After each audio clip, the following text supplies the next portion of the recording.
அனைவருக்கும் வணக்கம். இன்றைக்கி நாம் வந்து பார்த்திங்கன்னா பட்டாணி கிரேவி செய்ய போகிறோம். சரி வாங்க எப்படி செய்கிறதுன்னு பார்க்கலாம். இப்போ நாம் இதுக்கு வந்து பார்த்திங்கன்னா ஒரு 1/2 கிலோ அளவுக்கு பட்டாணி எடுத்துருக்கோம். இதை வந்து பார்த்திங்கன்னா தோல் உரித்து எடுத்துக்கலாம். பச்சை பட்டாணி கிடைக்கல அப்படின்னா நார்மலாக வந்து நம்ம காஞ்ச பட்டாணி யூஸ் பண்ணிக்கலாம். அதை வந்து பார்த்திங்கன்னா நல்லா ஊற வச்சு யூஸ் பண்ணிக்கோங்க. இது வந்து பார்த்திங்கன்னா சாப்பிட்றதுக்கு ரொம்பவே டேஸ்ட்டாக இருக்கும். நீங்களும் உங்கள் வீட்டில் ட்ரை பண்ணி பாருங்கள்.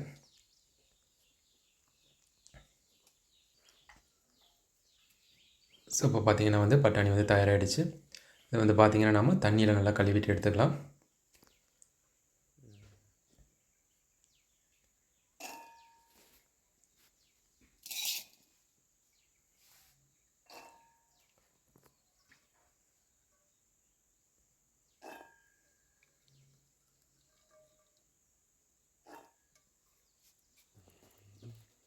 இப்போ நம்ம வந்து பார்த்திங்கன்னா ஒரு பாத்திரத்தை வந்து அடுப்பில் வச்சுக்கலாம். நல்லா ஹீட் ஆனதுக்கப்புறமா பார்த்திங்கன்னா அதில் நம்ம தேவையான அளவு எண்ணெய் விட்டுக்கலாம். எண்ணெய் நல்லா ஹீட் ஆனதுக்கப்புறமா அது கூட நம்ம கறி மசாலா பட்ட சோம்பு சேர்த்துக்கலாம். இப்போ நம்ம கட் பண்ணி வச்சுருக்க பச்சை மிளகாய், வெங்காயம், கருவேப்பிலை சேர்த்துக்கலாம். கூடவே நம்ம பிரியாணியில் சேர்த்துக்கலாம். வெங்காயம் வந்து பார்த்திங்கன்னா நல்லா வதங்கட்டும்.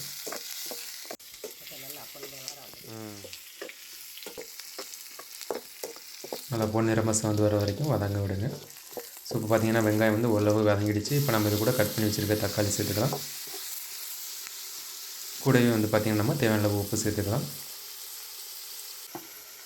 தக்காளி வந்து பார்த்திங்கன்னா நல்லா வதங்கட்டும்.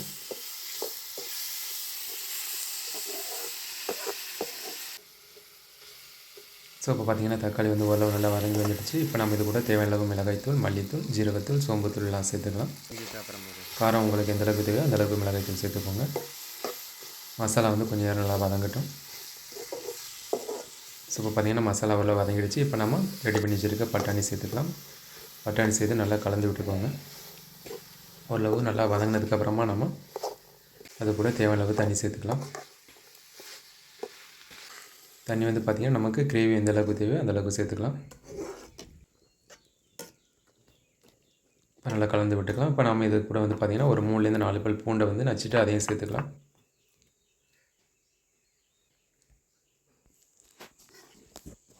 இப்போ நம்ம வந்து பார்த்திங்கன்னா நல்லா கலந்து விட்டுக்கலாம். கூடவே நம்ம இன்னும் கொஞ்சம் தண்ணி சேர்த்துக்கலாம். அப்போ தான் வந்து நல்லா வெந்து வர்றது கரெக்டாக இருக்கும். இப்போ நம்ம ஒரு பிளேட் வச்சு மூடி விட்டுலாம். ஒரு 10 நிமிஷம் அப்படி மிதமான தீயில வேகட்டும். ஸோ இப்போ நம்ம ஓப்பன் பண்ணி பார்க்கலாம்.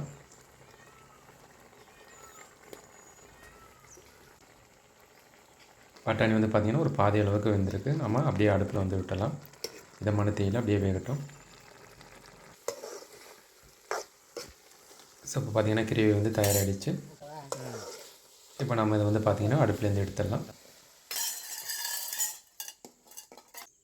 ஸோ இப்போ பார்த்திங்கன்னா ரொம்பவே டேஸ்டியான பட்டாணி கிரேவி வந்து ரெடி. இது வந்து பார்த்திங்கன்னா நம்ம சாதத்து கூடவும் சேர்த்து சாப்பிட்டுக்கலாம். அதே மாதிரி பார்த்திங்கன்னா டிஃபனுக்கும் யூஸ் பண்ணிக்கலாம். அதாவது வந்து பார்த்திங்கன்னா இட்லி, தோசை, பூரி, சப்பாத்தின்னு எல்லாத்துக்குமே இதை நம்ம யூஸ் பண்ணிக்கலாம். ரொம்ப நல்லாயிருக்கும் சாப்பிட்றதுக்கு. நீங்களும் உங்கள் வீட்டில் ட்ரை பண்ணி பாருங்கள். நன்றி.